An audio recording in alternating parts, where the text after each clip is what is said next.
ನಮಸ್ಕಾರ ಚಾನಲ್ ನೋಡಿ. ನಾನಿವತ್ತು ದಾನೆಬೇಳೆ ಹಾಕಿ ಒಂದು ಕೂರ್ಮ ಮಾಡಿ ತೋರಿಸ್ತಾ ಇದ್ದೆ. ನಮ್ಮ ಚಪಾತಿಗೆ ಇಲ್ಲ ಅನ್ನಕ್ಕಾಗಿ ಯಾವುದೋ ಕಾರು ಲೈಕ್ ಆಗ್ತದೆ ಅದನ್ನೊಂಚೂರು ಮಾಡಿ ತೋರಿಸ್ತೆ. ಈಗ ಅದನ್ನು ಫಸ್ಟು ಕುಕ್ಕರಲ್ಲಿ ಬೇಯಿಸ್ಕೊಂಬ.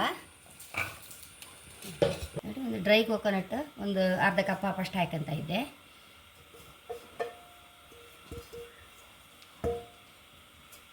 ನೋಡಿ, ಒಣಮೆಣಸು ಖಾರಕ್ಕೆ ತಕ್ಕ ಒಂದು 7-8 ಬೆಳ್ಳುಳ್ಳಿ, ನೋಡಿ 2 ನೀರುಳ್ಳಿ ಕತ್ತರಿಸಿ ಹಾಕೊಂಡಿದೆ.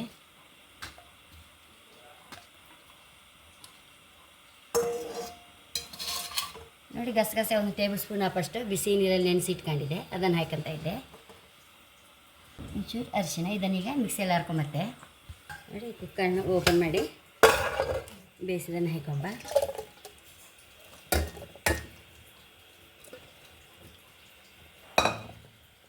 ತಕ್ಕಷ್ಟು ಉಪ್ಪು ಹಾಕೊಂಬ. ನೋಡಿ, ಮಸಾಲೆ ಹಾಕೊಂಡ್ಬಿಡುವ.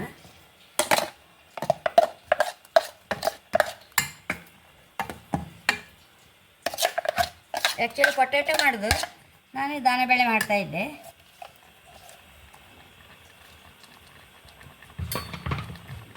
ಒಂಚೂರು ಮಿಕ್ಸಿಯೆಲ್ಲ ತೊಳೆದು ಹಾಕೊಂಡ್ಬಿಡುವ.